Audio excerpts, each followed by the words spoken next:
हैं देश के डिफेंस मिनिस्टर मनोहर गोपाल कृष्ण प्रभु पारिकर जी। पारिकर साहब, आपका बहुत बहुत स्वागत है। अगर एक साल की उपलब्धियों के बारे में आपसे बात करूं, भारत सरकार तमाम दावे कर रही है, आपकी मिनिस्ट्री ने भी काफी सारे काम किए होंगे, तो क्या वो एक साल की उपलब्धियां हैं? मुझे लगता है एक साल में जो कुछ होना था काफी हद तक ये सरकार आगे ले पाई है। और जो एक नेगेटिव ग्राफ चल रहा था देश का, वो ग्राफ नेगेटिव से पॉजिटिव करने में सक्सेसफुल रही है। अभी एक साल में पूरे सब वायदे पूरे हो जाएंगे ऐसा नहीं होता है, लेकिन उसके लिए जो बुनियाद लगानी है वो बुनियाद लगा दी गई है। और एक चीज मैं कहना चाहता हूं, जब आप कोई भी कंस्ट्रक्शन भी करें तो जो जमीन के नीचे होता है नींव लगाने का जो ये रहता है वो दिखता नहीं है, बिल्डिंग ऊपर आने के बाद दिखती है। तो अभी एक बरस में काफी फैसले हुए। मुझे लगता है सबसे उसमें अहम जो चीज है वो फैसले जो रुकते थे पहले, अभी फैसले ट्रांसपेरेंट और क्लियर मोड से हो रहे। कई निर्णय जो अटके हुए थे जिसके कारण सैनिकों शस्त्र सामग्री मिलनी चाहिए, ऐसे निर्णय हम लोगों ने किए। पारिकर साहब, एक सीएजी की रिपोर्ट आई है जिसमें कहा गया कि एक स्टैंडर्ड मानक है कि अगर कोई बड़ा युद्ध होता है तो 40 दिन का गोला बारूद देश में होना चाहिए, लेकिन अभी हमारे यहाँ जो स्थिति है, सिचुएशन, वो 20 दिन का है। 15 से 20 दिन गोला बारूद चलेगा। तो ये नौबत क्यों आई? क्या सच्चाई है इसमें पूरे में? एक तो उसमें काफी सच्चाई है, कंट्रोलर ऑडिटर का रिपोर्ट है, तो ऐसे हम वो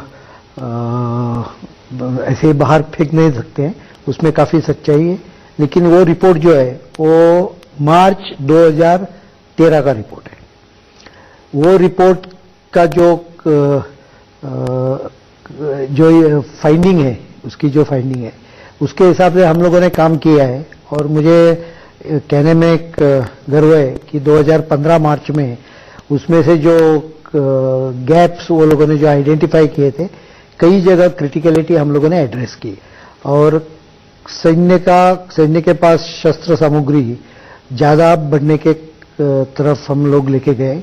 कई एरियाज में जहां एकदम क्रिटिकल एमिनेशन था, वहां हम लोगों ने अभी वो क्रिटिकलिटी से उसको बाहर निकाले। करीबन 50% केसेस हम लोगों ने टैकल किए। मुझे लगता है अगले बरस तक वो बाकी बचे हुए 50% भी काफी हद तक निकल जाएंगे। रफाल सौदों का जो मामला था काफी समय से अटका पड़ा था। 2012 से आपकी सरकार आई, 35 विमान खरीदने की बात हुई है। कब तक आ जाएंगे? पहली किस्त कब आएगी और कब तक ये जो 35 विमान है कब तक पूरे आ जाएंगे यहाँ? एक तो 2012 में L1 डिटरमिन हुआ था। ये मामला तो 2000 से चालू हुआ था। 2005-6 में उसको फाइनल सैंक्शन मिला था। 2007 में 2008 में उसका RFP भी इशू हुआ था और 2012 में उसका L1 डिटर्मिनेशन हुआ था। मतलब ये निर्णय तो खरीदने का कर लिया है, लेकिन उसके टर्म कंडीशन डिटरमिन करने के लिए कमिटियां बैठ रही हैं और 1-2 महीने में उसमें निर्णय हो जाएगा। और करीबन मुझे लगता है 1 बरस 1.5 बरस में हमारे जो जहाज है वो एयरफोर्स के पास पहुंच जाएगी। आप कह रहे हैं 36 डायरेक्ट रेडीमेड बने हुए यहाँ पर आएंगे 30, लेकिन एक मोदी जी ने नारा दिया है मेक इन इंडिया का। यहाँ पर आती हैं कंपनियां, यहाँ पर बनाती हैं, तो एक वो नारे का फायदा भी इस देश को मिलता है। लगता नहीं उस नारे के साथ कहीं खिलवाड़ होता हुआ नजर आ रहा है? अपनी बातों से सरकार पलटती हुई नजर आ रही है क्योंकि रेडीमेड खरीदे हुए जा रहे हैं विमान।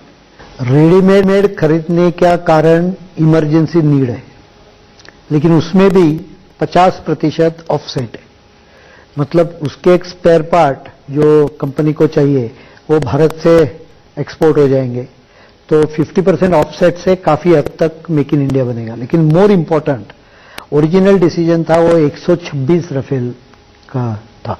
अभी 126 के लिए करीबन 1 लाख के ऊपर का सौदा था। 1,20,000 1,30,000 करोड़ तक जा सकता था।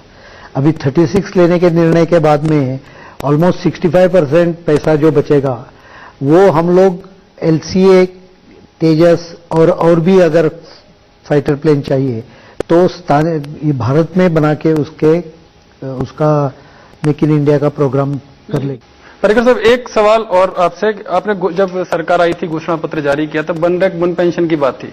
6th पे कमीशन लागू हो गया, अब 7th पे जनवरी 2016 से लागू हो जाएगा, लेकिन वो वायदा पूरा नहीं हुआ। तमाम सैनिकों ने, जो पूर्व सैनिक थे, उन्होंने आंदोलन किया, उस आंदोलन का अभी तक कोई नतीजा नहीं आया।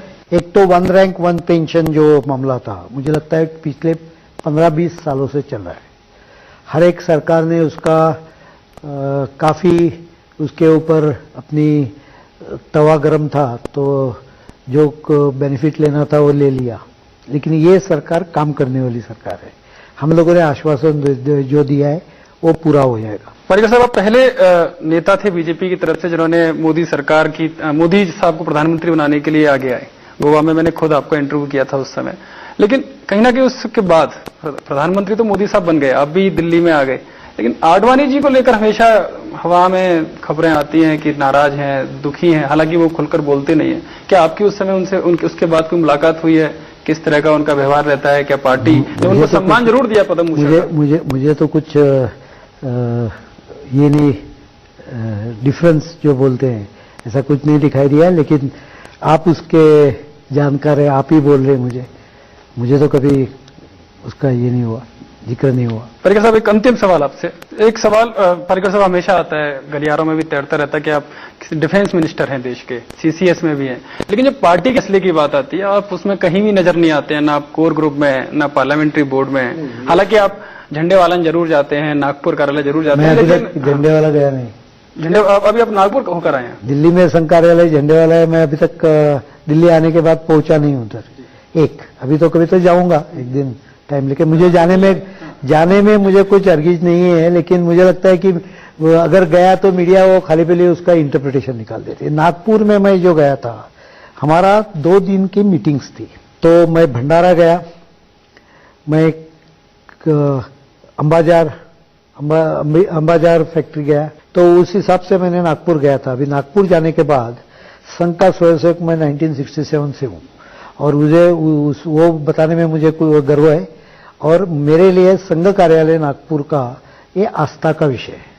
तो जब मैं गया तो स्वाभाविक, और सरसंघ चालक है तो उनसे मिलना, हाँ, तो ये दिनों में मुझे संघ का स्वयंसेवक होने के कारण मालूम है कि ये दिनों में अगर उधर जाऊं तो सरसंघ चालक भी मिल जाएंगे, तो obviously I will go there. आस्था का इश्यू है, मैं कभी ना नहीं बोला उसके बारे में। लेकिन सवाल मेरा है कि पार्टी के फैसलों में संघ कभी पार्टी नहीं, पार्टी के मुझे एक डिफेंस का काम दिया है।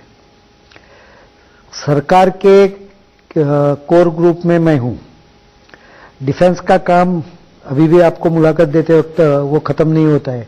इतने काम पड़े थे, इतने पेंडेंसी थी कि मुझे लगता है और एक 6 महीना मुझे लगेगा केवल पिछली पेंडेंसी खत्म करके आगे जाने के लिए। तो अभी तो पार्टी के डायरेक्ट इसमें जो काम दिया जाता है वो मैं करता हूं।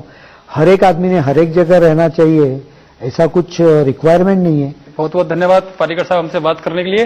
ये हैं पर्रिकर साहब, जिनका साफ तौर पर कहना है कि 10 साल का कुशासन यूपीए सरकार का रहा, देश की सुरक्षा के साथ खिलवाड़ यूपीए सरकार ने किया, लेकिन अब मोदी सरकार आई है, 1 साल की उपलब्धियां तमाम है, अभी काफी समय है, नींव भरी गई है। जब बिल्डिंग बनेगी तब लोग, जो जनता है देश की, वो खुद देखेगी कि कितना विकास मोदी सरकार ने किया। फिलहाल इस खास बातचीत में इतना ही। खबरों का सिलसिला आगे भी चलता रहेगा। देखिए इंडिया टूर ऑफ